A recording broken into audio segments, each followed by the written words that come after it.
Hello and good evening, everybody. It's a great pleasure to welcome you all here to Churchill College in Cambridge for the opening of the Great Stagnation Summit. My name is Munira Mirza. I'm the Chief Executive of Civic Future. And for those of you who don't know us yet, we're a new organisation that aims to encourage more talented people to go into public life and prepare them with the skills and the knowledge they need to tackle the big challenges facing the UK. As part of our work, we run training and public events throughout the year. We just launched a new fellowship programme for people in the early stages of their career. And a big part of our mission is to invigorate public debate about the big challenges facing the UK, and crucially, to bring people together from different parts of the political spectrum and people from outside Whitehall and Westminster into the discussion. I think so much of politics feels like it's being conducted online and in angry sound bites. I think some of us have been guilty of that from time to time. But we believe that it's important to have physical spaces, places that people can meet face to face and talk about complex problems. And that makes it easier to have a grown-up discussion. This is our first annual conference, and we felt it was quite clear from the start that our theme should be economic stagnation and growth, because that is the number one issue facing the UK today. Obviously, many millions of people around the country are feeling the pain of inflation, they're seeing their mortgage rates rising, and we're experiencing the biggest wave of public sector strikes in a generation. But even before the pandemic, the cost of living was going up. The cost of housing, of childcare, both of those had gone up by around 50% over the last decade, and it was becoming more and more unsustainable for many people, particularly younger people. Since the financial crash in 2008, we've seen real-term incomes decline, and we've seen a flatlining of productivity growth. And there are many long-term causes for that precede the financial crash. It's often said that politics is downstream from culture, but I'd argue that culture is also downstream from economics. And today, as more and more people find it hard to buy a house, to raise a family, to do the things that previous generations would have taken for granted, they're becoming more and more disillusioned with the system that we have and the tenets of liberal democracy, which I think we should all be worried about. So over the next 2 days, we're going to look at the causes for this particular malaise. We're going to look at why there's been a slowdown in growth, why there's been a slowdown potentially in technological innovation, what the causes are and what we can learn from history, what people are doing now to try and drive innovation, and crucially, what people in public life should be doing about all of this. The name of this conference is inspired by the title of a seminal book by Professor Tyler Cowen, and I'm delighted that he's giving the keynote lecture this evening. His book, The Great Stagnation: How America Ate All the Low-Hanging Fruit of Modern History, Got Sick, and Will Eventually Feel Better, it's a fantastic title, was published in 2011 and describes a slowdown in economic growth and technological innovation in the US, which, when I first read it, felt very relevant to the situation in the UK. For those of you who know Tyler's written work, you'll be familiar with his very plain and direct style, even blunt, you might say. And I remember when I read the book for the first time, I underlined one sentence in particular that read simply about America: "We thought we were richer than we were." And it's the kind of plain, unvarnished truth that I guarantee you would never hear from any politician anywhere in the world. But sometimes facts like that need to be spoken out loud, otherwise we never really face up to reality. But rather than accepting decline, Tyler, in his book, and I hope will argue tonight, that there are ways out of this, and that there are also reasons to be optimistic. So I'm very much looking forward to what he will say this evening, along with our fantastic lineup of speakers over the next 2 days. You'll also see that in the schedule, which is printed on the back of your lanyards, that there is time tomorrow afternoon for an unconference. I don't know how many of you have been to an unconference before. This will be my first time. I'm an unconference version. And the idea is that it's a way for everyone to participate if they want to. If you want to suggest a talk or a topic, for the session tomorrow, have a look at the pieces of paper inside your conference brochure, which gives you instructions. And apparently there's a board at the Moller Institute where we'll all be tomorrow during the day, where you can write up your proposed topic. And I'm told that this will all flow very smoothly, and there will be no hiccups or difficulties in the running of this. So I encourage you all to participate. I'd like to say just two final things very quickly. First about the venue, and then about you, the audience. The venue, we're in Churchill College, which I don't know if you are aware of the history of this institution. It's the first modernist building built in Cambridge. It was built in the 1960s, obviously in honour of the great wartime Prime Minister Winston Churchill, but it was dedicated to maths, science and engineering.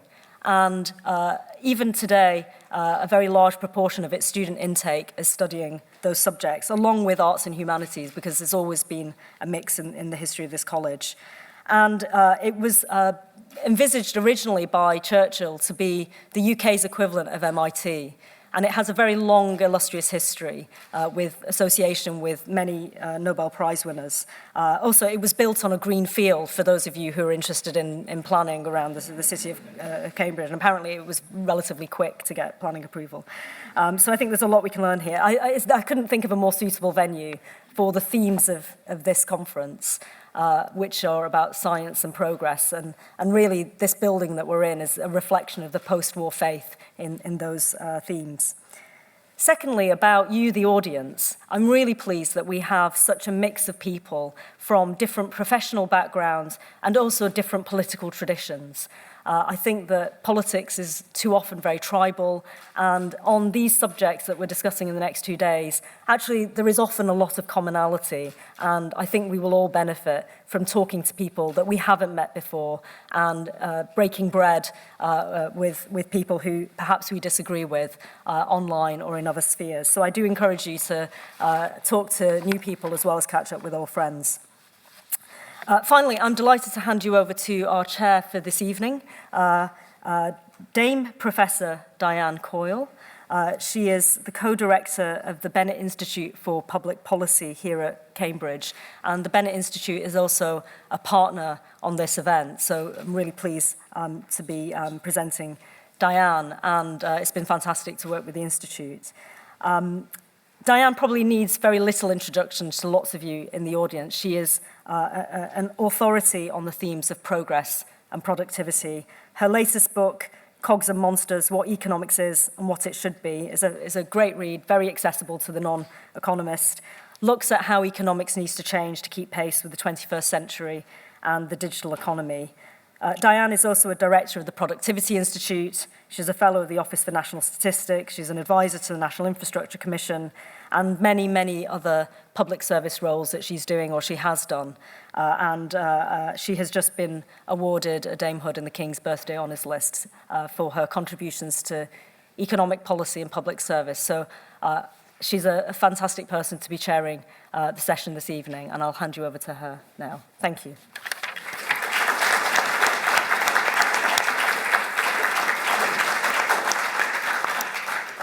So thank you very much, Munira. Welcome to everybody. It's a pleasure for the Bennett Institute to partner Civic Future in this event. For those of you who don't know us, we're a relatively new public policy institute here, about 5 years old, and committed to interdisciplinary work and to doing research that very directly speaks to the big policy questions of the day. So we have a catchline, the right kind of growth fairly shared, which sums up. But I do encourage you to have a look at our website and look at some of the research. I'm also a fellow of Churchill College, so it's a double welcome. Welcome to my college as well. We've got this small theme this evening of progress. And as you heard, we're going to hear first from Tyler Cowen in the keynote. He and I were graduate students together at Harvard more years ago than we might care to remember, but we've known each other for a very long time, so we're in for a treat with his keynote. Then we're going to have responses, about 5 minutes each or so, from Sam Bowman and from David Edgerton. and from me, and I'm hoping I can disagree with everybody on the panel. And then, of course, we might have some discussion among ourselves, but we'll come to you in the audience, so get your thinking caps on and be prepared to take part in the discussion later. I'm not going to read out the biographies because you've got them in the programme. I'm going to hand straight over to Tyler. Over to you.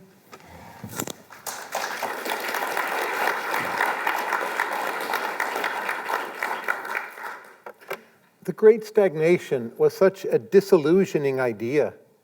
If we go back and put ourselves into the mindset of post-World War II America, the country had seen so many triumphs. We put a man on the moon. There seemed to be major technological advances every year. And then the world of tech came along. We now call it big tech, a more derogatory term.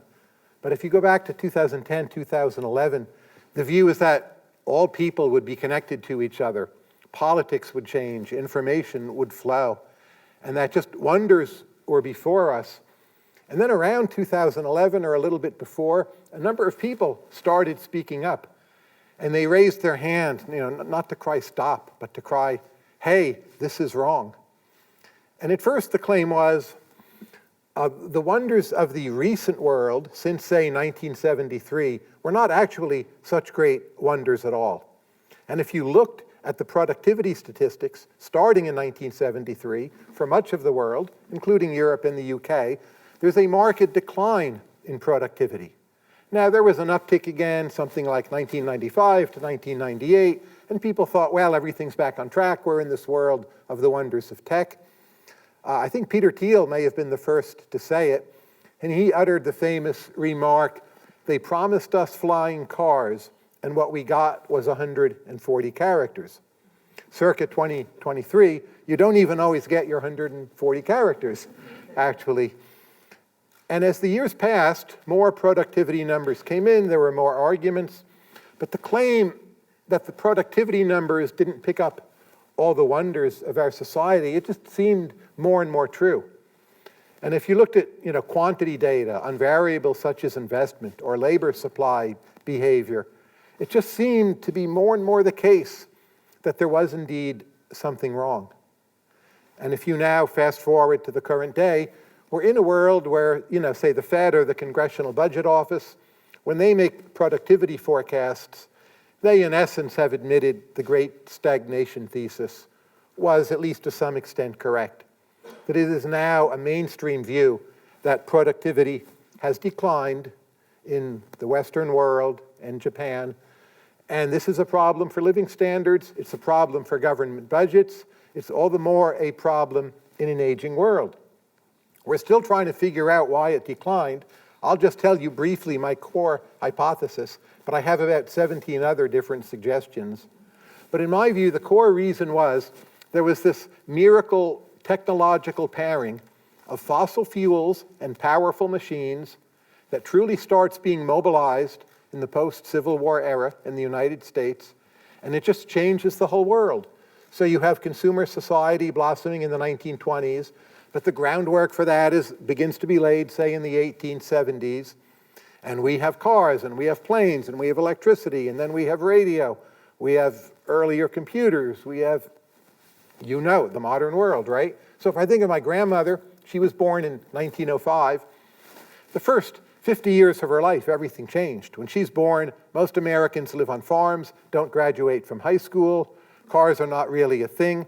But by the time she is 50 in 1955, we have something that looks a fair amount like modern America.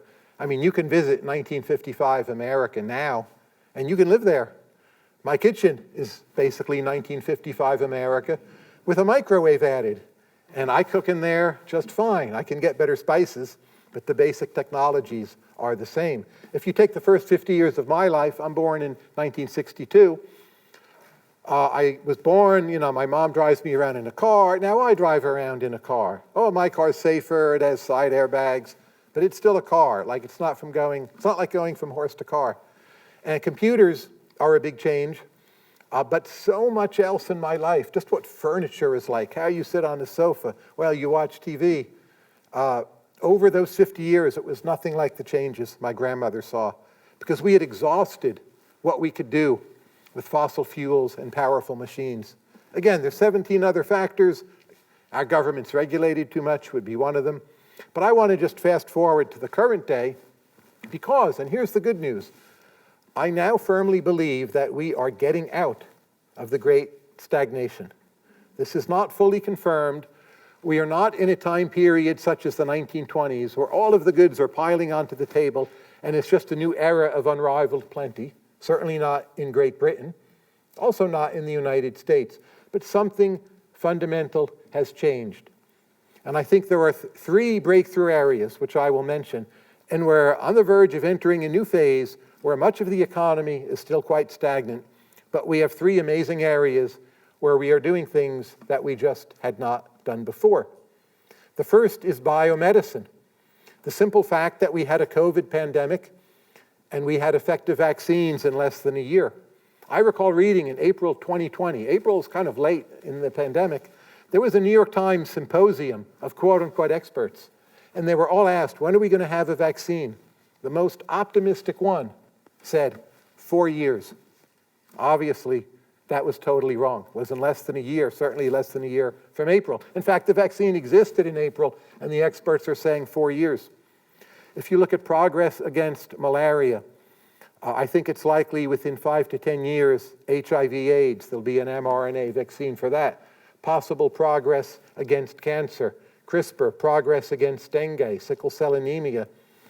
There's something about biomedical sciences. We are entering a golden age of new progress. And the question is, how well do you take care of yourself? How much of that progress are you going to see? I think just as the old fundamental breakthrough was fossil fuels plus powerful machines, there's a new breakthrough, and it's very obvious, but the new breakthrough is computation. I don't think it's exactly the internet. I used to say, right now we overrate the internet, but we underrate what it will be doing for us in the future. Maybe we're now at the break-even point. We're just about, actually now we underrate the internet. People hate the internet, right? Oh, the internet's destroying democracy. It's ruining our children.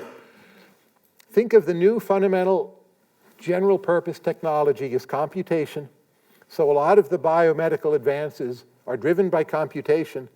The mRNA vaccines against COVID, in some cases, were designed in a day in a laboratory. Again, very difficult to fathom under earlier paradigms. So biomedical, huge advances, some here, others on the way. The second area, I don't really need to tell you, but artificial intelligence, that's maybe a bizarre term. It's another form of computation. We're finally putting computation to use. But if you look at GP4, which will still get better, but one can genuinely say human beings have created a new intelligence with a fair amount of generality to it. It can pass a bar exam, it can pass a medical exam. My colleague Brian Kaplan, he gave GPT 3.5, his labor econ exam. This was in November. I think it got a D or D minus. He gave GPT-4 his labor econ exam. Once we had GPT-4, it got an A. It's a big difference. It's not perfect. It's not creative in the way that the best human geniuses are, but it can do so many things so well. It's like we all now have at our sides, another research assistant, architect, and colleague. And maybe they're like A- colleagues rather than Einsteins. But that's an amazing breakthrough, and we have it. And again, there's going to be a lot more progress. So there's that area. And then I would say the third area is green energy, which is further away and a bit more speculative. But if you look at cost curves for solar power or wind power, there are now many years, actually not the last, say, 2 years, but for a long time, you have the costs falling 10, 15% a year. Solar and wind, depending where you are, but they can be economical. There's the question, will the United Kingdom, in fact, embrace actual wind power on a larger scale? The state in America that has the most solar, it's Texas, right? Very conservative state, a lot of climate change denialism in Texas, and a lot of solar power. If that's what it takes, fine. There's plenty of talk of nuclear fusion working. I don't feel I can judge that one. But some of the smartest people I know are putting many millions of dollars into those projects. Maybe it will work. Modular nuclear reactors, speculation about geothermal. So we're now entering this new era. Green energy, AI, biomedical are just going like crazy, all driven by computers, computation, and to some extent, internet. So I think the story of the next 20 to 30 years will be, what's it like to have an economy that's maybe 2/3 stagnant? Because believe me, so much of what's going on is still a mess. Like in the United States, you look at productivity in the construction trade, it is down. It's not just flat, it seems to be down. So we are not seeing major breakthroughs in every area at all. So you have a few sectors of your economy which are amazing everyone, and the rest being an entire disappointment. And just learning how to deal with those shocks, that disruption, I think will be the next task before us. I'll just close with a few remarks on the United Kingdom. Whenever I come here, I think it's my 4th trip here in the last 12 months, there's so much pessimism. And I feel I understand why. So here, as far as I can tell, real wages and productivity have been flat since 2008.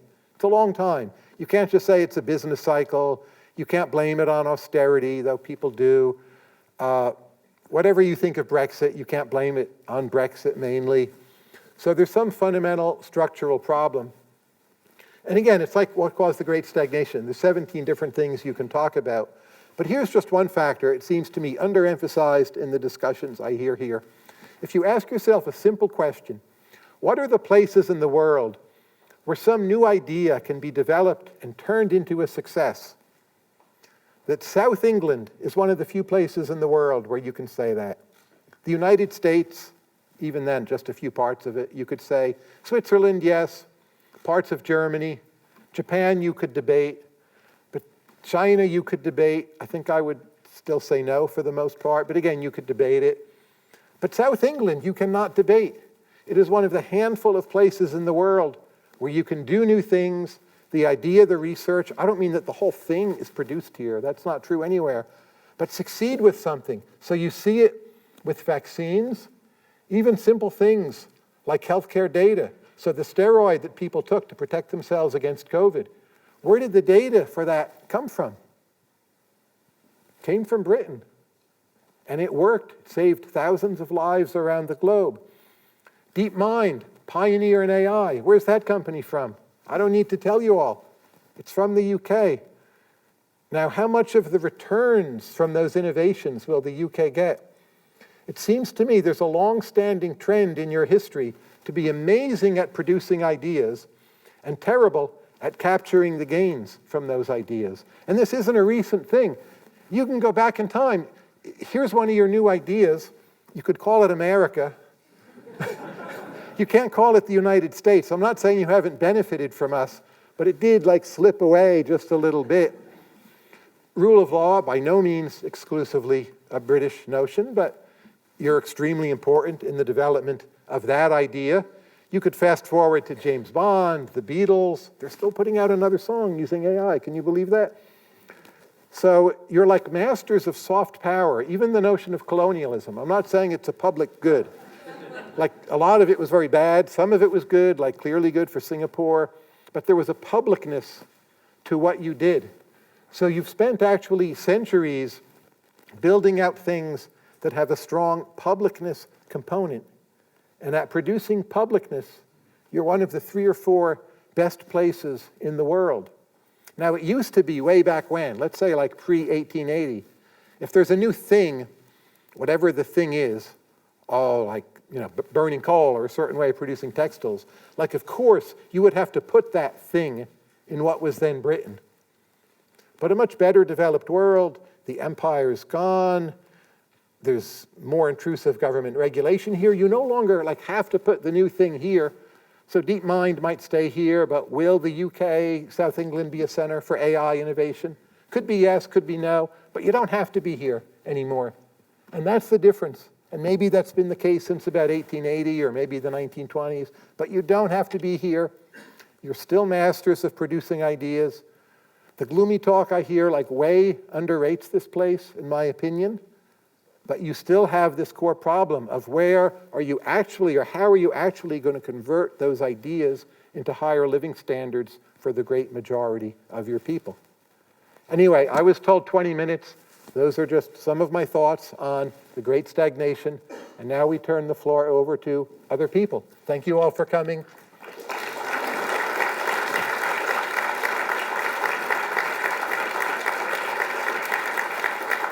And just to put in a pitch for Civic Future, if the United Kingdom is to have this bright, promising next series of decades, you will need talented people, and yes, working in the public sector. That's why I'm excited about what Munira is doing.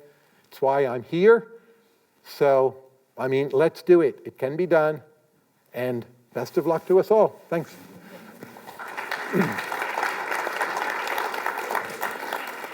So now you've been told.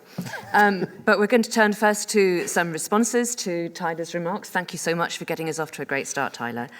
Sam Bowman is going to go first. Thanks very much. Thanks, everybody, for coming to this. I'm delighted to see so many friendly and some unfriendly and some unfamiliar faces as well, so it's good to be here. I'm going to do something that I almost never do, which is be the pessimist and be the disagreeable person on the panel. So I think that at the risk of being too disagreeable, the great stagnation is just the wrong question or the wrong problem in the UK. It almost entirely refers to frontier growth, the kinds of total factor productivity ideas that Tyler's talking about, the jet engine, nuclear power, mRNA vaccines, AI, things like that. But if you were in, say, Poland or Thailand, the great stagnation is kind of irrelevant to you. It matters to some extent. It does have an effect on the kind of limit the technologies that you can have. But for the most part, you're trying to catch up with the frontier, which, let's say, for the purposes of this conversation, is the US. And my claim is that the UK is a lot more like Poland at the moment than it is like the US, albeit with much worse growth than either Poland or the US. And I think we're so far behind the frontier that worrying about the frontier is a distraction from the things that we should be worrying about, the kind of catch-up growth that I think that we should be thinking about. So I'm going to kind of pepper you with some statistics. The US is 39% richer per capita than the UK, 38% more productive in terms of output per hour worked. Real UK wages are forecast to be lower in 5 years' time than they are today in the UK. Productivity growth in the US was twice as fast in the period since 2010 compared to the UK. To put that in perspective, Americans could stop working on the 27th of September every year and they'd still be richer than Britons working for the whole year. Or I think the most dramatic example is the adverts for jobs as car wash managers at Buc-ee's, which is a gas station convenience store chain in Alabama, are for jobs that pay triple the UK median wage, $125,000 a year compared to about $40,000 for the UK. And costs are higher too. The cost of a median square foot of housing is double in the UK what it is in the US. The cost of office space in Birmingham is 44% higher than the cost of equivalent office space in Manhattan. In the industrial price of energy in the US is an average of 7 cents per kilowatt hour across the country. The industrial price of energy in the UK is 19 cents per kilowatt hour, so more than double, almost triple. And the industrial price of energy in the UK has tripled between 2004 and 2021, so pre-Ukraine. So London is the richest part of the UK. It's the glimmering hope for growth and ideas, and it has the wages of Mississippi and the housing costs of Washington, D.C. UK GDP per capita, I'll finish with my stats in a second, is about to be overtaken by South Korea, and good work and fair play to them, by also Slovenia. And if the UK continues on the same trend of growth that we've had over the last 10 years, we will be overtaken by Poland in 12 years. So my conclusion on this point is that the UK is thinking like a frontier economy when it should be thinking like a developing economy. Now, what's going to happen? What's the prognosis for the UK? I think there is virtually no recognition of how bad things are in the UK among UK elites. And Stefan Durkin, a development economist, has a book called Gambling on Development, where he argues, and I think somewhat persuasively, that countries that have successfully developed over the 20th century have done so because their elites have come to a conclusion and a consensus that they need growth. Because moving to growth from a developing economy model requires tough choices, hard decisions, and very, very large costs in the short run. You need an elite bargain to get growth. And I think that's quite a compelling idea, even if we don't have to say that it explains everything. And I don't think we have that in the UK at all. I think that elite preoccupations in the UK are, above all, net zero, delivering Brexit, reducing inequality, obesity, regulating tech, price caps, data ethics, cutting immigration, gender and racial pay gaps, and many, many things like that. And when growth is mentioned, it's used to justify unfunded and badly targeted tax cuts. And the less we go into the trust fiasco, the better, but it certainly hasn't helped the case for getting elites to care about growth. So I think the UK has an elite failure. And when you look at something like housing, which in my opinion is the lowest hanging fruit for increasing growth in the UK, it's very common and very easy to attack NIMBYs, and I do it, and we all should attack NIMBYs. But elites talk about ideas like embodied carbon, nutrient neutrality, bee bricks and swift bricks for biodiversity. They repeat memes about, oh, it's not really about the high cost of housing. Housing, in fact, is not costly. It's all to do with interest rates. Interest rates alone are the cause. So elites are not serious about housing. They're not serious about energy either.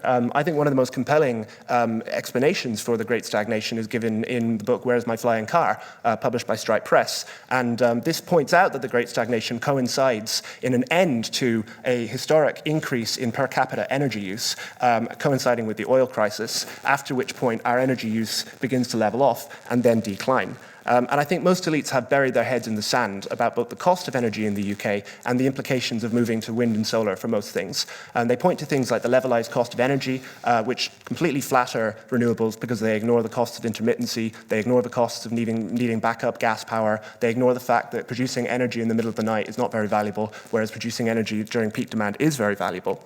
And even marginal improvements are off the table. So to take one very small example, maybe people in this room are familiar with the Aarhus Convention, which is a rule that the UK has signed up to that says that litigants or plaintiffs suing infrastructure projects have their legal costs, if they fail, capped at £10,000, their legal damages, I should say. How many people outside of this room have even heard of the Aarhus Convention, let alone would be willing to consider repealing it so that it's harder to sue and bring judicial reviews of major infrastructure projects? So I think the result is that we, people in this room, people who care about growth, have two choices. One is we can try to persuade elites to care about growth. The other is that we could do things that don't require elite consensus. I am personally signed up to the idea that the latter is what we should do. I like the idea of street votes because it's effectively a win-win that doesn't require winning big arguments and hopefully gets things built by sharing some of the growth gains from building new things. I think we could do that for other projects, but it does have its limits. The alternative is that we actually try to change people's minds and we actually try to get elites to understand how bad things really are in the UK. And I think without something like an IMF bailout, as we had in the 70s, that's very unlikely to happen. But I am optimistic for this conference being the thing that proves me wrong and that begins to turn the tide. Thank you. Thank you.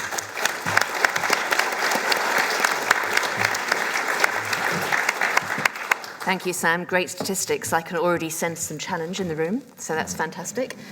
David. Well, thank you very much. Well, Sam, I agree with a lot of what you say. Certainly, there is an elite problem in this country, which we need to think about very seriously. I agree very strongly that the UK is not at some notional technological frontier. For all the reasons that you gave, I think we have indeed had a lot of delusional talk about being a science superpower or aspiring to be a science superpower, which has been deeply corrupting of our thinking about actual possibilities for the future of this country. So you're absolutely spot on there.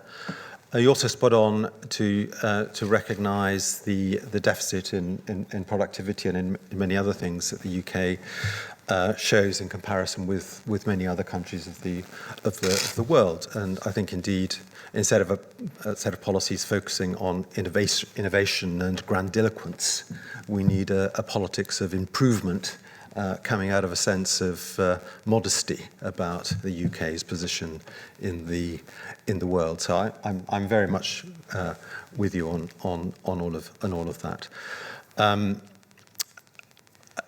I want to say some things about what Tyler had to say. Seeing David Goodhart in the room reminds me that in the 90s, he asked me to write an article for Prospect, which he was then editing, on technological hype. The article is called "Ever Accelerating Hype," and it was a critique of the then very common notion that things were changing faster than ever before. You see, that hype has died down, and that is Tyler is responsible for that in part at least.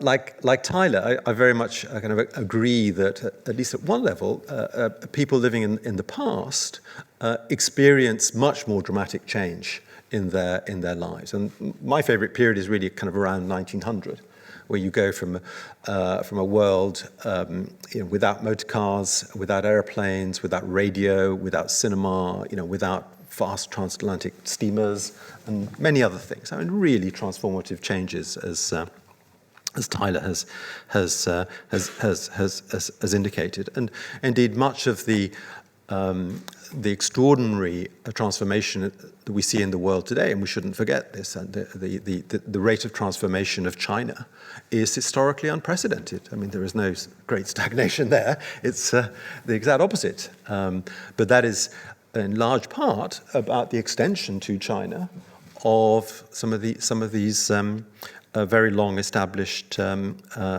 techniques. But where I want to disagree with Tyler is the sense that there is a straightforward relationship between the dynamism of technique and rates of economic growth or productivity growth. After all, the interwar years were not a period of very high growth. Picked on the 1920s in the United States, that's, I think, a rather special case. The 20s were roaring in Manhattan, but certainly not in Tyneside or much of the rest of the world. And of course, we had the Great Depression, and the US economy did not do well right across the 1930s, indeed was saved by the Second World War. In other words, we shouldn't expect there to be a particularly direct relationship. And the other point I'd make is, how do we actually understand what techniques are in fact important for productivity? Economists, economic historians, publicists for technologies are very, very confident that we know what the key techniques are. We know the assembly line was important. We know that there are things called general purpose technologies. We know that biotech's important. We know that IT is important. It's always the same stuff. You don't hear people saying things like, actually, cemented carbide tools transformed the rate of productivity in manufacturing industry in the 1930s, 40s, 50s, and 60s. I mean, how many people here have ever heard of cemented carbide tools? One of you, fantastic. I shall share a drink with you afterwards. That's wonderful. And one could go on. What are actually the sources of productivity at the level of machines? We really don't know, but we think we know. We think we know. So we attribute changes to dramatic innovations that are very familiar to us. But we don't measure the impact of these particular techniques. We seem to know when they have their impact historically. We assume that the things that we're all talking about now will transform our economies in the future. Now, as a historian of these matters, I can tell you that that way of thinking about the relationship between technology and transformation is very, very old-fashioned. It's routine. The Wonder Book of Science was a publication in the interwar years that was full of this stuff. And I think we're still at that level when we come to talk about technology and innovation. Yeah. I want to stress our ignorance of the relations between technical change and productivity change. I want indeed to insist on our ignorance of the material constitution of our societies. I want to insist also on our ignorance, not just of the machinery that we use, the techniques that we use, but also our ignorance about innovation. We all think we know what innovation is happening, where it's important. But actually, if you ask people, how do you know that? Yeah. The answer is an embarrassed silence. Yeah. Because the answer is, the real answer is, well, we all read The New Scientist, or we all read The Economist, and now perhaps Twitter, yes? But what we're not in touch with is what is actually happening in the great centers of innovation in the world, the great enterprises, the startups. We just don't know what's going on there. I mean, David Sainsbury may do, but as a collectivity, we don't. Yeah? So we're living in a world of hype that's generated by interested parties. That's the reality of it. And it may be a kind of an inevitable reality for policy, but it's not the reality that drives the economy. It's something else that's going on. So, as well as being as calling for modesty and improvement when it comes to British public policy, I think we ought to be modest about our claims as to understand the relationship between technology and innovation, and they're two very different things, and the transformation of the world, and even the question of economic growth and productivity growth. I'll leave it there. Thank you very much.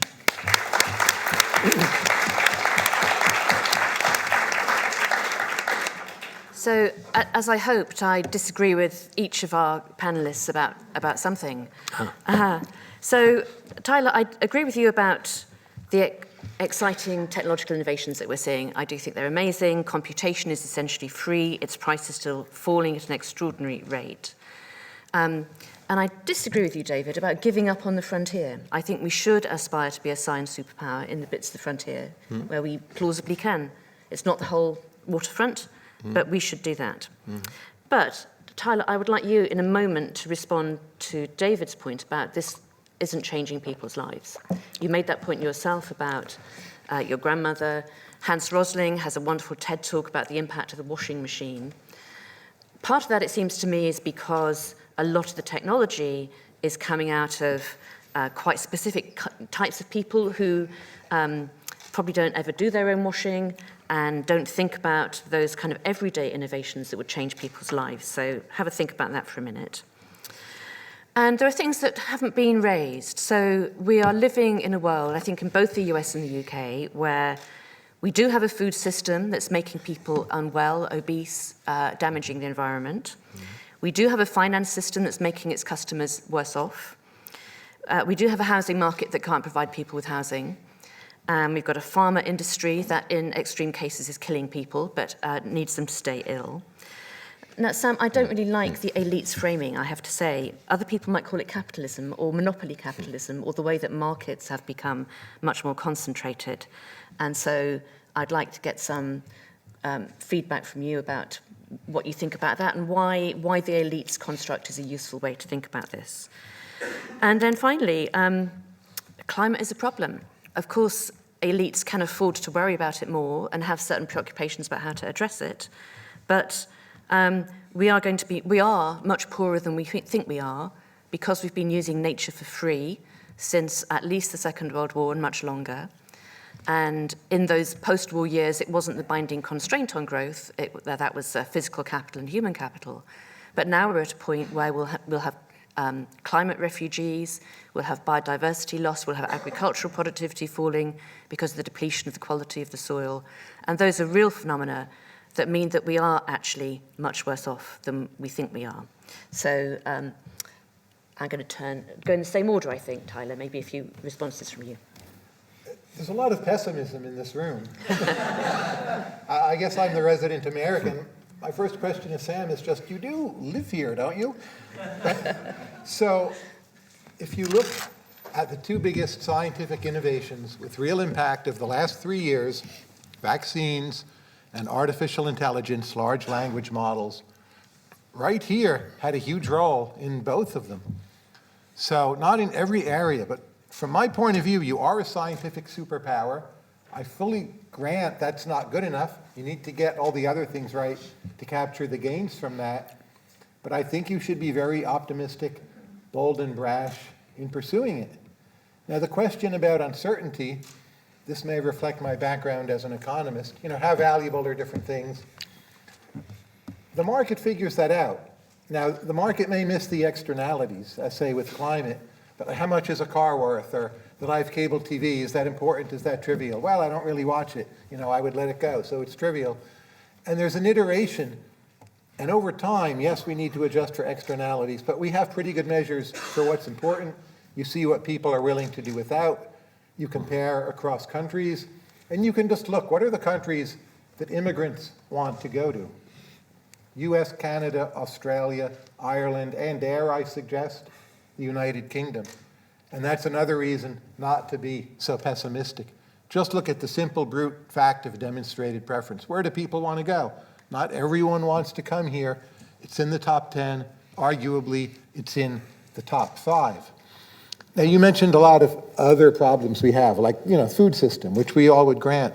But you do see in many countries, as people get richer and better educated, obesity as a problem diminishes. It's not the only fix. But I would say that's a reason to want more economic growth. We may come up with better, healthier things to eat.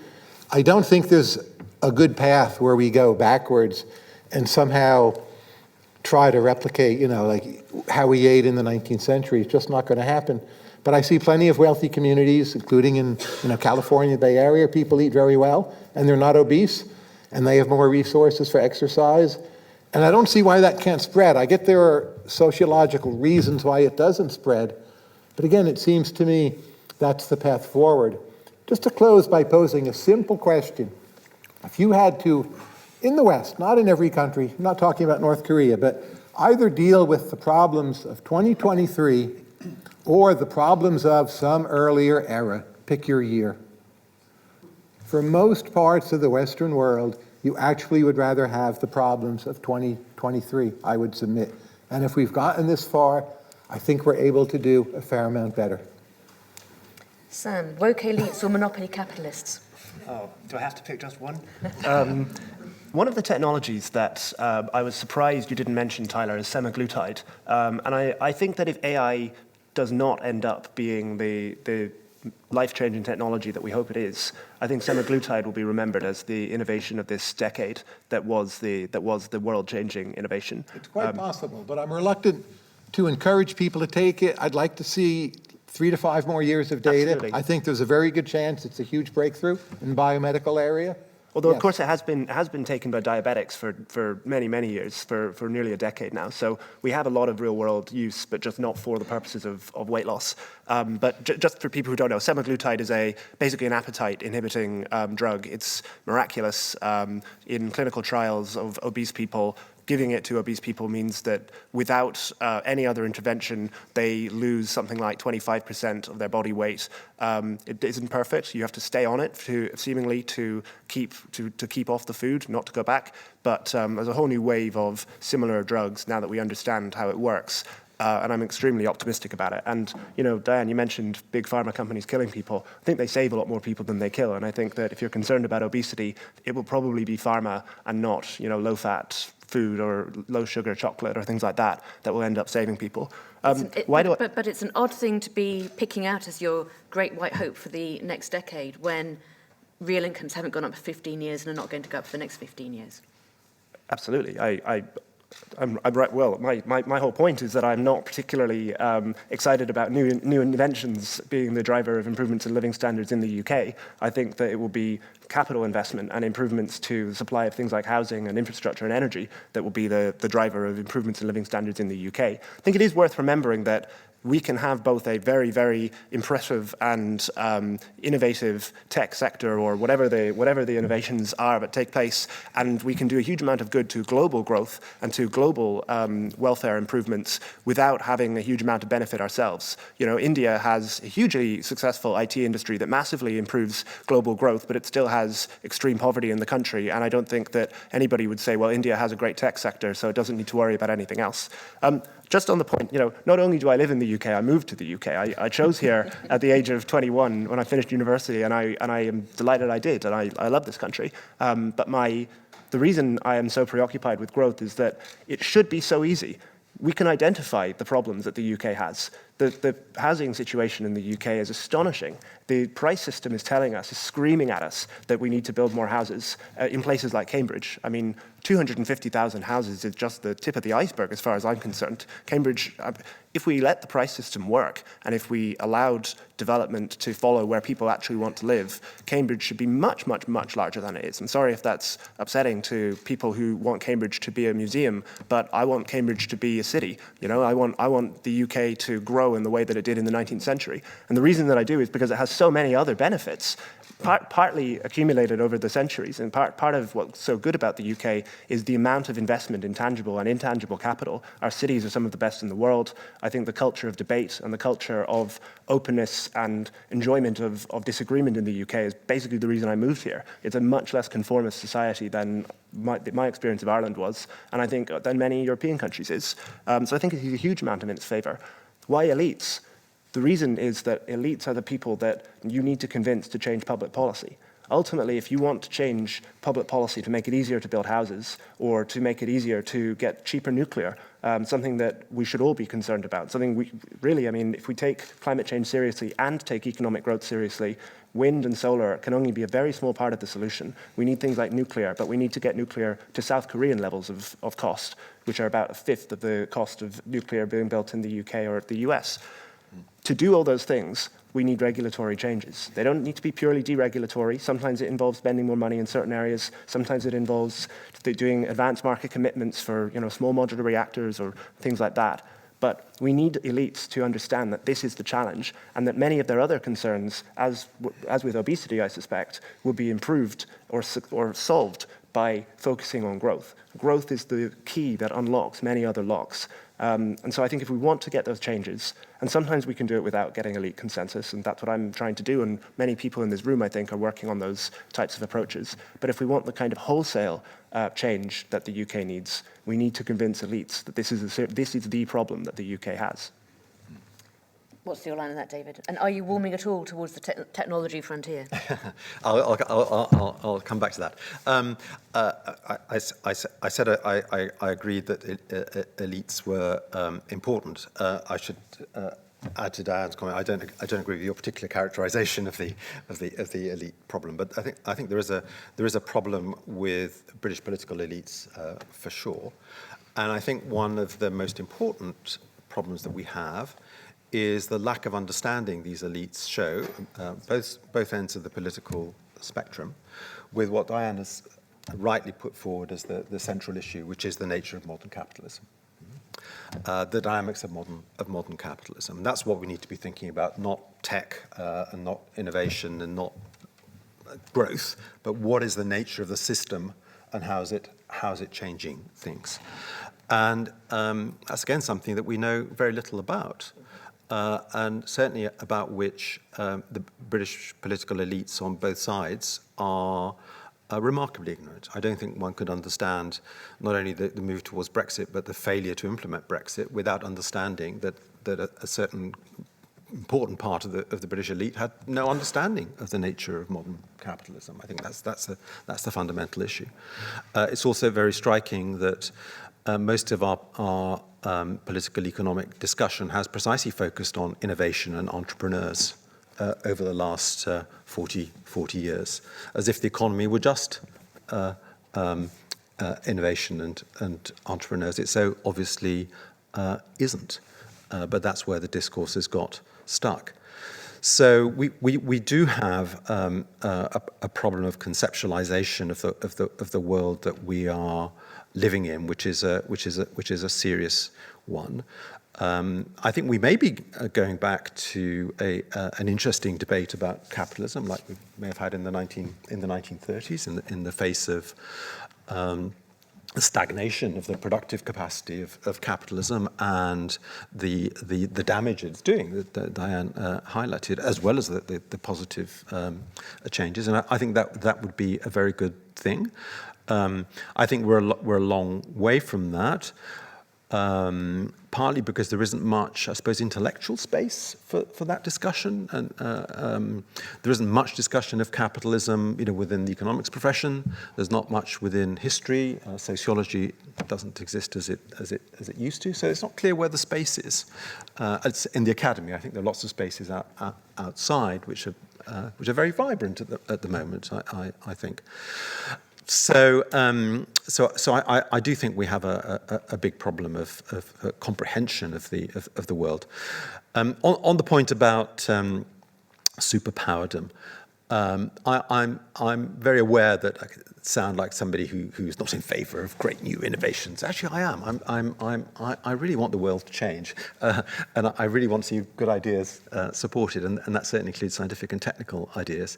But I think we just need to be very realistic about the UK's place in the world overall. I mean, 2% of world manufacturing and 2% of world R&D doesn't make you a superpower.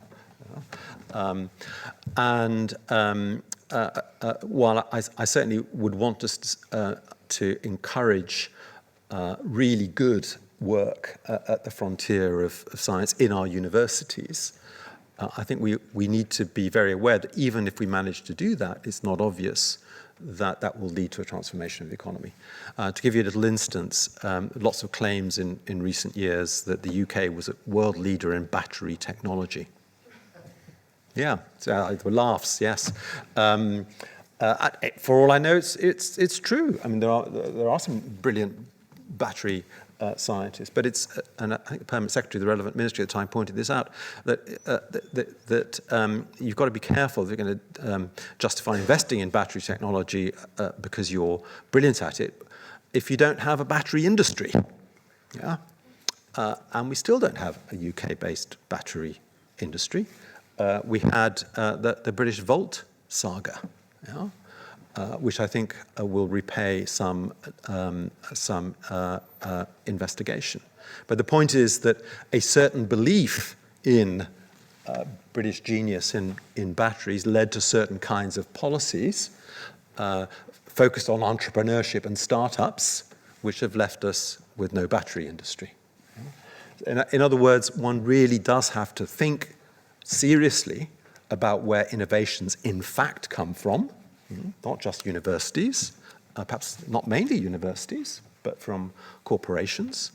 One has to think about the place of the innovation in capitalism and in the capitalist enterprise. And we're a long, long way from doing that, because we're just talking up essentially university invention and a very naive notion of entrepreneurship.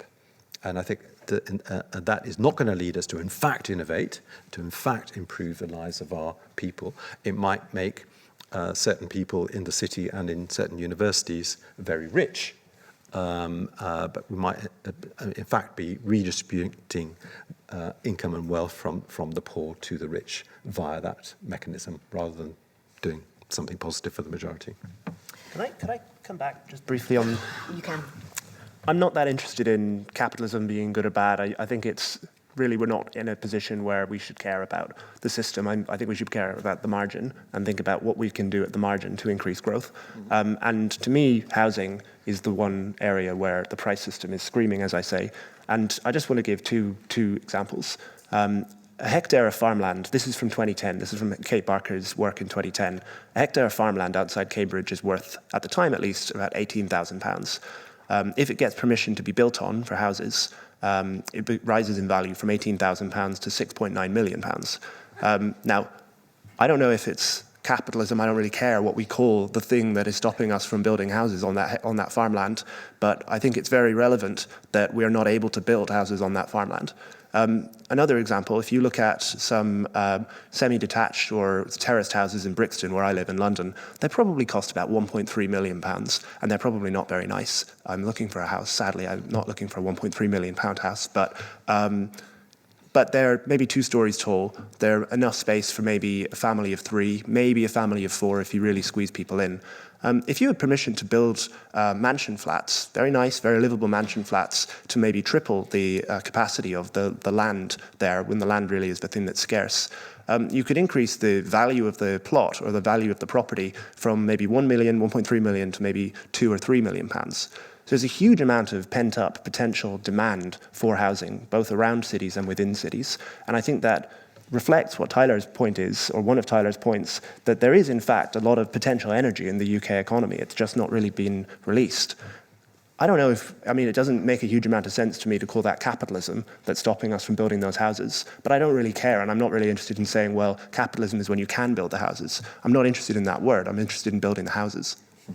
But neither Diane nor I claimed that capitalism was stopping house building in this country, nor that it was good or bad. I think we were saying it was both good and bad, and was crucial. But I think we should need more people to come right out and say it's good to build a lot more near Cambridge. That the chance of getting, whether it's a battery factory or something else, it requires much greater freedom to build. There's a lot of evidence from many different fields of study pointing pretty unambiguously in that direction. And it's not like the US where you can just put it in Austin or Nashville, right? Why not just say that's correct and I'm on board and I'm with Sam and we're going to do this? You seem so unwilling to do that. It's like holding back and hedging. So Tyler, there's a very simple answer to that, which is that if you say that, you don't win the election. Yeah, exactly. Okay, but that's the whole point about having to change opinion. No, you shouldn't infer that either Dan or I are against building of houses. We haven't said anything remotely like that, but we recognise. You haven't said anything. That's my worry. Well, about housing. There are lots of ways of changing the economy. This is a great panel. We're getting some really good disagreement up here. But it's your turn now. I'm going to turn to the audience. We'll come back to the panellists later to carry on. We've been talking a lot about the economics, and where it seems to me, as David's alluding to, we know some of the ingredients but not the recipe for getting growth. And we have ended up with the politics, where I think a lot of the action is, and it's why you're all here now. So there are already hands going up. I can see Deirdre first, and then a couple of people behind you. So let's take those 3 first.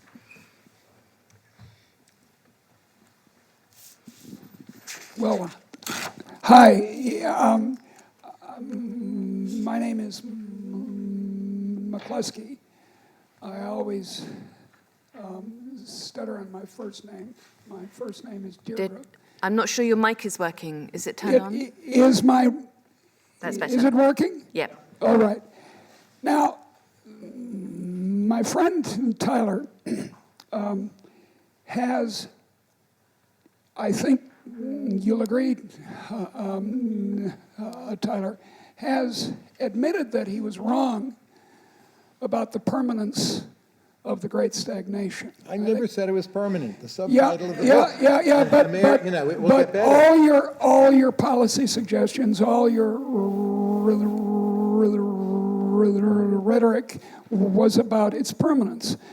And that's just not true. Read the last chapter of the book. Look at the book subtitle. Okay. I stressed the opposite of that for the last 12 years. That's the current book. No, the original book. Read the last chapter. It will all end. The breakthroughs we need, we've already made. We just haven't implemented them yet because we haven't taken enough advantage of tech. Wait. As my friend David points out, we don't know what the crucial innovations are. So on both counts, that we all have been wrong in the past about what the crucial innovations are. How can we turn to state policy as the solution if the policy means choosing winners? If it means hands off and allowing people to build housing on the edge of Cambridge, I'm all for it. But if it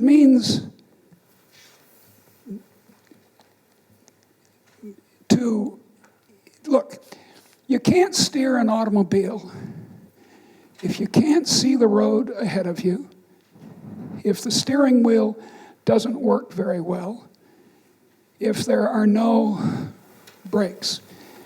And that's the situation we're in so far as policy is concerned. Thank you. We'll do that thing of taking three together. Thank you. Hi there, Sam Richards from Britain Remade. I wanted to start by quickly agreeing with something that Sam said about how we don't know just how bad things are. Over the last few months, we've been running, as part of the campaign, we've been running focus groups across the country. 16 different groups, and independently, in every single one, someone said that they were surprised, these are middle-income voters, and they said that they were surprised that there haven't been riots yet, independently. This was not prompted, given just how bad the cost of living was. But I wanted to disagree with this characterization in the discussion around elites, and Samuel saying that we need to persuade the elites fundamentally to focus on growth.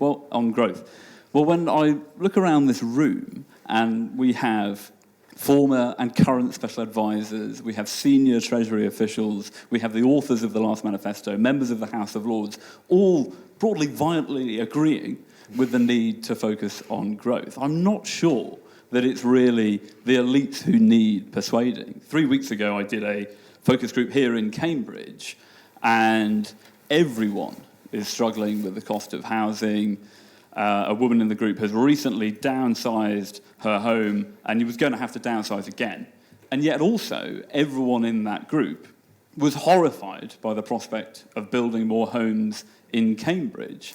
And fundamentally, the politicians who are not delivering the policy change that many people in this room want to happen are simply responding to the incentives from their voters who don't buy yet the arguments that you put forward on growth. Thank you.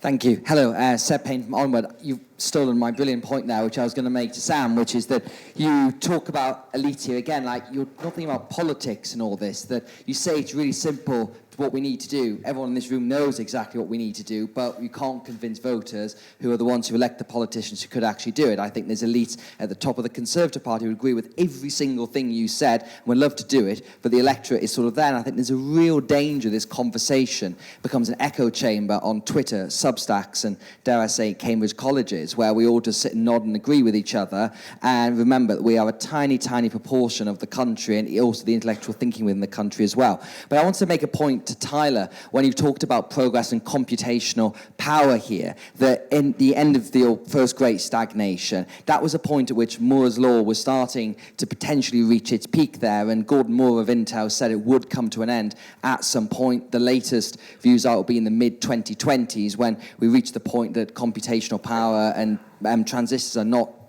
doubling every 18 months or so. NVIDIA said last week that we have reached the end of Moore's law. Intel came out and said we haven't, so one of them's got to be right at some point. If Moore's law has reached the end there, why are you so certain that we are going to see that increase in computational power, and how strong is that link between progress and that? So I'm actually going to answer that question on computational power, Seb, because I've done a paper on it recently. And Moore's law is thought to have ended around 2005. But if you look at the cost of actual computation, whereby people do parallel processing and use GPUs as well as CPUs, actually the cost of computation has continued to fall very dramatically. It slowed a bit around 2015, but it's still falling quite dramatically. So just on that specific point, I think we ought to let Sam reply on the elite challenge. It's the people, it's not the elites, was the challenge there, I think. And then I'd like to go back to the audience to pick up on Deirdre's point about in effect, industrial policy and this debate we're having. So if anybody's got questions about that, I'm going to come to you next time.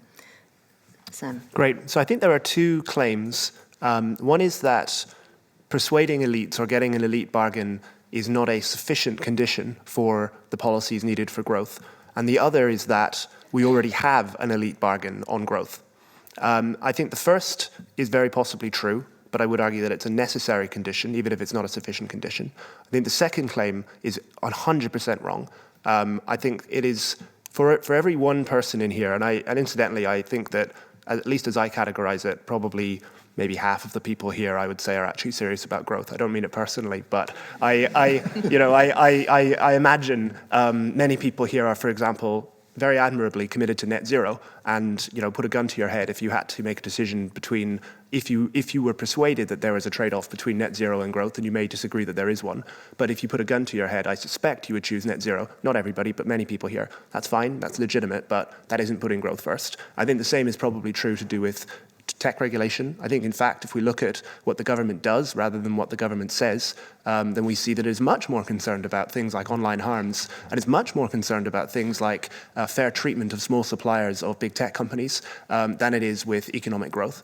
And I think that the work that is actually being done in Whitehall, and incidentally, I think that we really possibly underestimate how much independence and autonomy government has from voters. Voters have no idea about the changes being made to building regulations around net zero, for example. I'm sorry to focus on net zero, but it's pervasive throughout every level of government. I'm extremely in favor of a carbon tax or similar type of approaches that are clean and simple and mean that every individual has to consider the cost of their actions with respect to climate change. I'm extremely against every civil servant in Westminster being given their own independent net zero target and having to bring in a net zero element to the work that they're doing, even when it's to do with things like the size and shape of windows in new build houses. That's pervasive throughout Westminster. Every single, and civil servants, if you talk to them, they'll tell you this. They aren't necessarily happy about it, but this is what they've been tasked with. I think it's really, really hard to argue that the government or the political class or the political elite class is putting growth first, particularly when something like a third of the elite, of what I would classify as the elite, regards delivering Brexit as an incredibly important priority. You may or may not like Brexit, but it's very hard to argue that Brexit is a first and foremost a pro-growth policy. It may be good for other reasons, but it's certainly not a pro-growth first and foremost policy. So I just don't agree that there is an elite consensus on growth. I think that there is a tiny, tiny number of people who care about growth. I think there are just as many people especially among conservatives, who will argue the Mahernist, completely effectively pseudoscientific claim that house prices are only high and housing costs aren't actually high, that house prices are only high because of interest rates. I mean, that's a completely nonsensical claim, and it's very easy to reject it if you know anything about asset pricing and the way interest rates affect asset prices. And yet, it's something that I hear all the time from people who think I've got a very interesting counterintuitive view. And I think, I'm sorry, but if you think that house prices are only high because interest rates are low or were low, then you are not serious about growth. You are not serious about the number one thing that we need to do to increase growth in this country. And I think the same goes for energy as well. Is it a sufficient condition for change? Probably not. I take very seriously, obviously, things like NIMBYism. The most recent thing I've written is about using local decision-making to try to overcome NIMBYism. I think it's the preeminent question of the age. And it's possible that we can solve a lot of the NIMBYist problems without getting the elite consensus. But I think a lot of the other things that we might need to do, like, for example, changing the way the NHS works or replacing the NHS with something that works better, which I think is very important for growth because it reflects such a huge factor in terms of how much tax we have to raise. I don't think anyone, outside of this room, is remotely interested in that or remotely serious about the things that we need to do on that. So, very good. David wants to come in, then I'm going to let Tyler respond on tech and also take us into the point Deirdre raised about what the government should do, and then I'm coming back to all of you on that. David. Just very briefly, I'm delighted to hear, Sam, that there are people in this audience who are not enthusiasts for growth.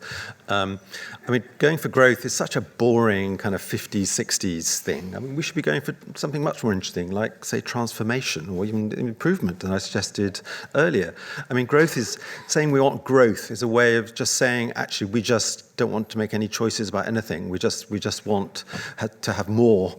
So the only way we can pay our nurses more is if we have economic growth. Well, no, why can't we just pay our nurses?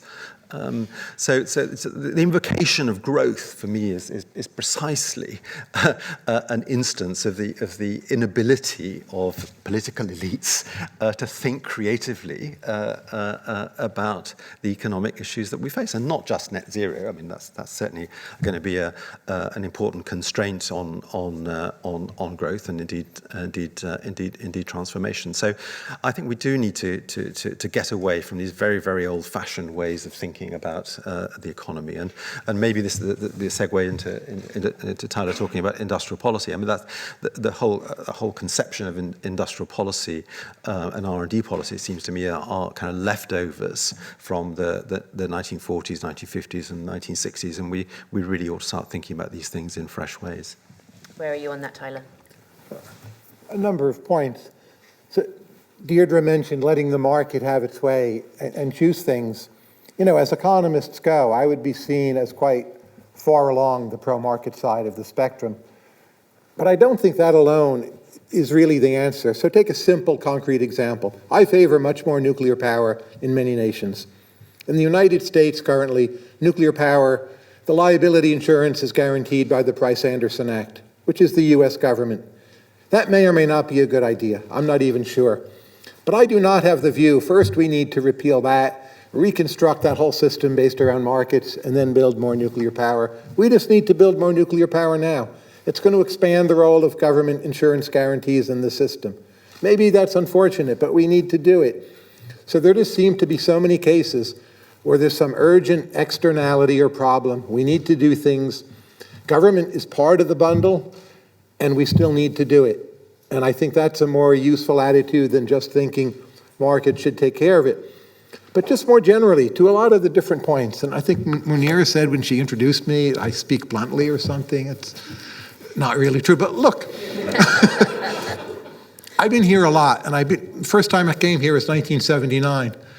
In my humble opinion, I think you're all way too pessimistic, way too negative, way too carping as a culture. If I think of YIMBY, in the last 2 years in the United States, there have been a great number of YIMBY victories, including where I work at Mercatus in Arlington, Virginia. 5 years ago, I would not have predicted any of them. I don't have a sense if that will happen here. I don't have a prediction. I don't know enough. But if you come into it with a negative attitude about, here's the 7 reasons why it can't happen, it's not going to happen. So ultimately, some amount of development is a state of mind. And it seems to me in the broader sweep of history, the British state of mind has changed in some ways for the worse. And I would just want to see it be better and more optimistic and more can-do.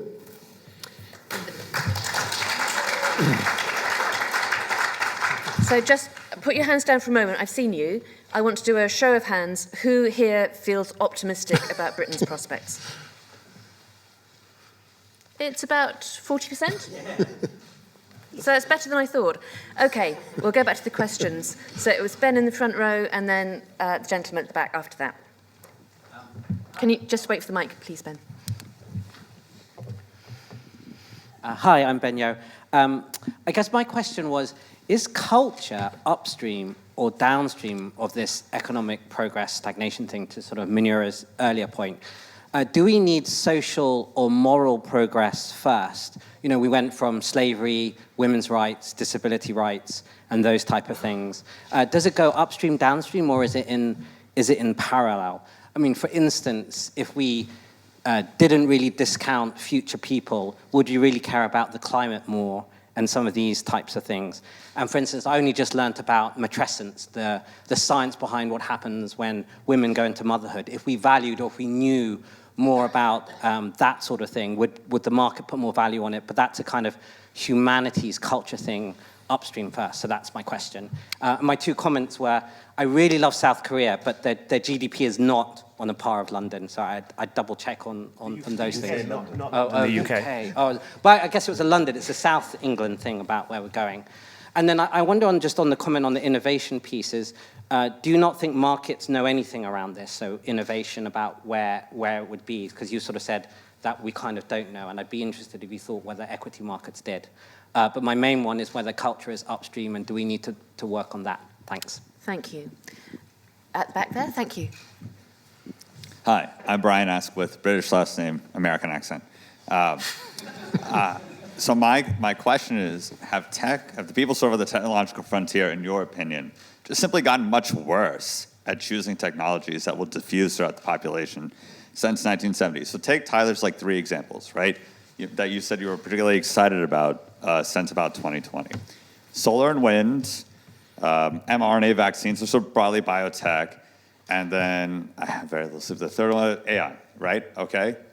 Each of those has diffusion problems, right? We have this wonderful mRNA vaccine. I live in the Midwest. I can tell you I saw a lot of anti-COVID or anti-mRNA flags where I live in Michigan. You know, I think the Americans' problems with getting people to take the shot are very well known. I think that there was less vaccine resistance here in the UK, pointing in favor of the UK in terms of optimism. But nonetheless, there was a diffusion problem, right? There may be further diffusion problems. It's not penicillin anymore, right? Solar and wind, another problem, where, again, as we've been sort of talking about these ZMBs, but just generally speaking, there's a lot of resistance on the ground to adopting these technologies for various reasons, right? Maybe you can blame the elites, maybe you can blame the masses, but the truth is that it's not the radio anymore. Like the example you're giving about your grandmother. My grandfather was born in 1931. His parents, who were probably born around the same time as your grandmother, had no problem adopting the radio. I don't remember hearing any stories, maybe you know some, about people just resisting buying microwaves. But my same grandfather, who just sort of like lived through a lot of that same prior, talking about no interest in the internet. You know, he died in 2017, he eventually got an email address. My grandparents never got into using the internet. So even with AI, you know, there are a lot of people who were born in 1930s, 1940s, 1920s, who just never got used to using Google search, let alone who are going to be picking up, you know, using ChatGPT. So, you know, if I just sort of go down the list and I think about this. Can you sum up now? Yeah, sorry, I apologize. My question is, do we just think that in some sense new technologies are just different in the sense they don't diffuse as well as past ones, and that is part of the problem? Thank you. And then the third, there was a lady there in the, that's right, was it? I think they're both of us. Well, you can both ask questions, but you go first. Hi, I'm Lucy Huberman. I just wanted to ask a couple of questions. I'm going to say something very controversial, which is I think we have probably all the technology we need in the world. We are a bit short on ideas and how to put them into practice. That's not to say we don't need new stuff. And obviously there's going to be high-end discovery from Wellcome and other places, as well as modest incremental growth. We need it all. It can't just be one or the other. But what I really wanted to ask was about this question of culture or the social preconditions for growth and innovation. And I think we probably are at a time where we run out of road on the social preconditions for healthy, happy, and well people to do the work that we need to do. And I come back to the point that Professor Cowen raised when he asked which would be your favorite time, and I would say now. I've been a professor of digital media and education for 15 years. I've stepped down because I can't get anything done in the university structures. But I am optimistic. There's a lot that needs to change. But young people can study almost anything, anywhere in the world. But they can only do that if they can get to the place, if they can live in the place, and they can afford to live in the place. And questions around mobility, around immigration, and all of those things are really, really important to make a flourishing social base for this kind of growth to take place. Thank you. And just hand the phone back there, the mic back there. Two very quick questions. One to Tyler. So when I think about my grandmothers, the big transformation is that I went to university and got a professional job, and they didn't. And that this has worked its way through the economy in the period that you're talking about. And although it's not perfect, we're now reaching sort of saturation levels of that, right? Women are in the labour market. Does that make a difference, in your view, either to the past story of what's happened over the last 50 years and to what that might mean for the future? And then to Sam, it seems to me, at least, when you look at the last kind of decade or so and the divergence of the American economy and the British one, that the difference isn't the brilliance of the American political elite. And I think... and that's true locally as well as nationally, because, of course, America is more localized. So do you agree with Tyler that fundamentally our problem is not that we have more rubbish politicians, but that we assume we will fail before we try? Or is there another reason why we are finding this difficult when other countries are not? I'm going to carry on with the questions and comments because we've only got a few more minutes left, and I'll save 5 minutes for concise replies from everybody on the panel. So the one at the front down here, thank you. Hello, my name is Paul Reeves. I work at NVIDIA, but I haven't a clue about Moore's Law. I'll try and keep this pithy.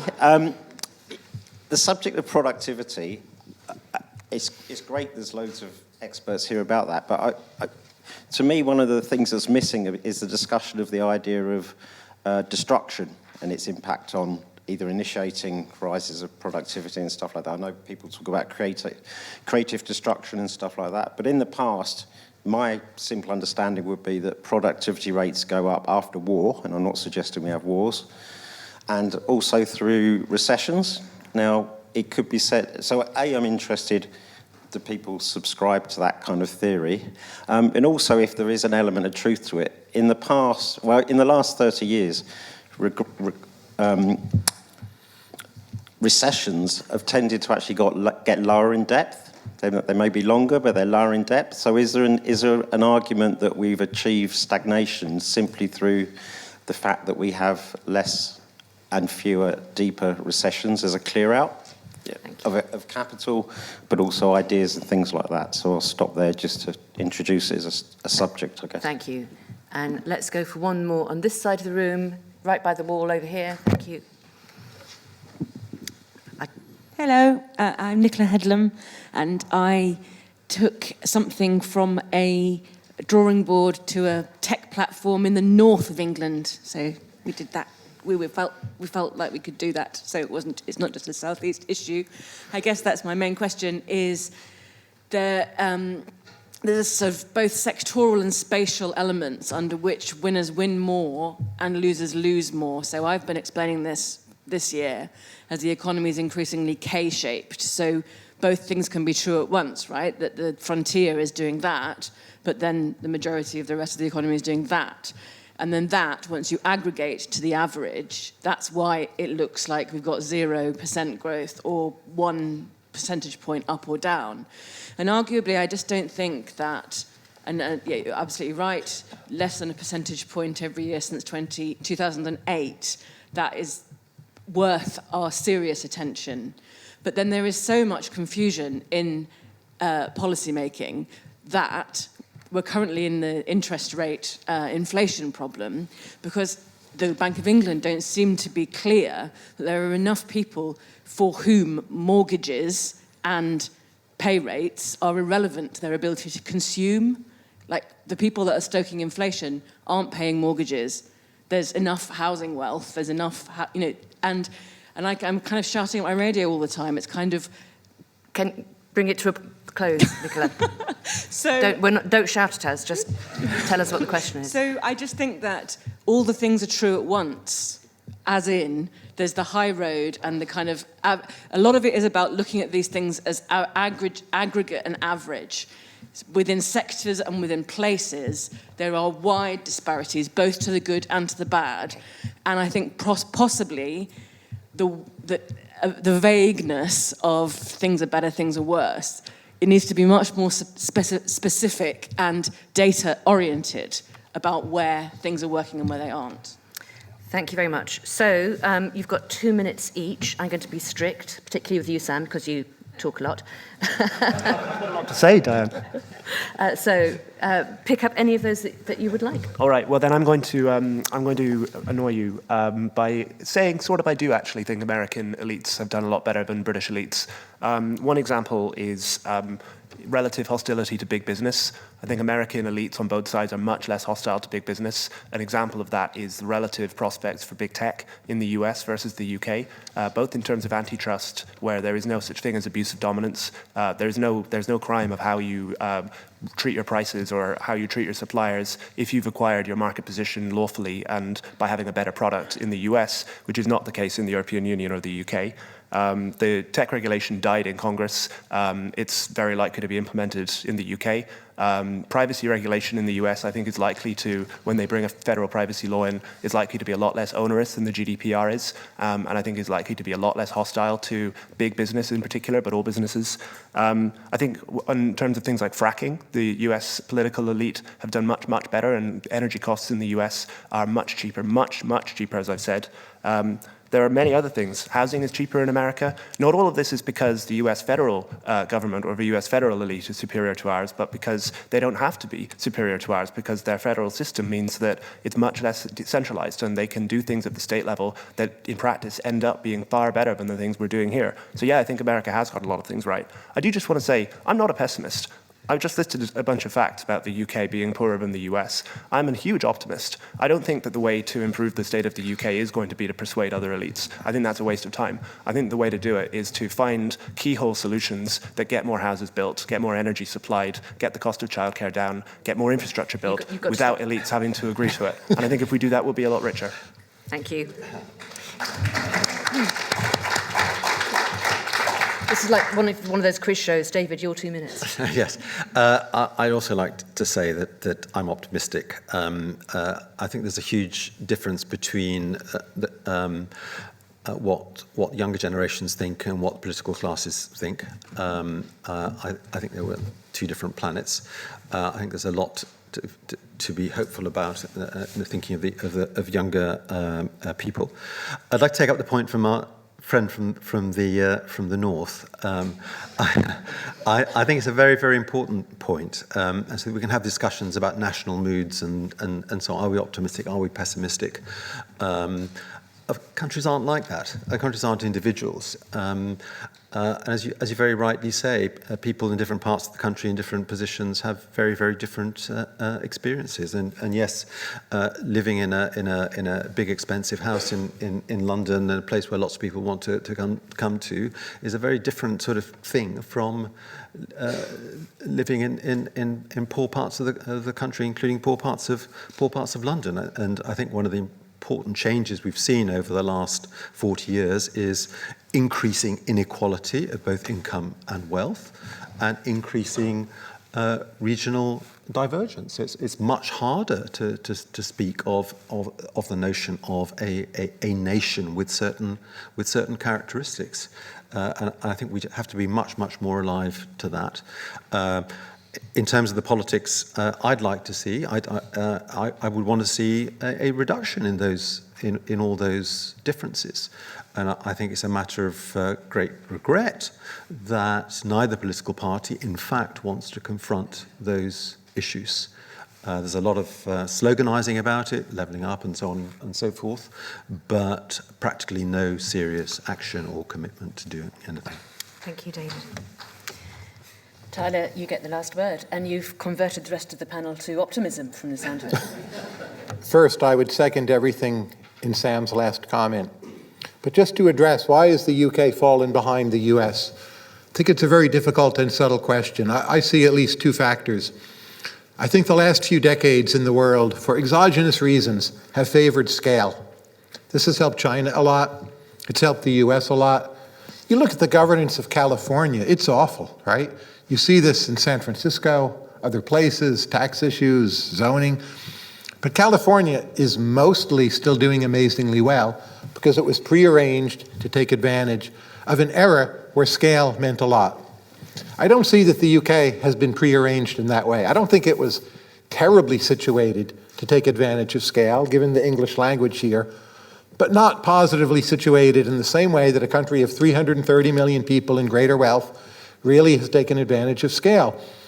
So here, something needs to be rethought, that you can either make a bet that scale won't matter anymore, it's probably not what I would advise, but it's possible, or somehow we better set up to take advantage of scale, because in a lot of areas like soft power, you are still amazing with scale. And also to work more closely with the United States, which I do see happening anyway, and I regard as a big positive. And second, I think there's some areas where federalism is really bad for you, other areas where it's really good for you. If you have slavery, it's really terrible to have federalism. But the last few decades, federalism has been very good for the US. We've had a lot of experiments, states like Texas, Florida, go different ways, become more different. It's mostly worked. We have so many wonderful second and third tier cities that used to be dumps. And here, you're never going to be able to have a kind of federalism like we do. And I don't know how you should rethink your governmental structures. I really don't. But at least to consider it's a very different world, and maybe there are ways things could be different or better. so that just as the US right now is benefiting a great deal from federalism, you all could benefit a great deal from whatever innovation in governance you all come up with next. Thank you.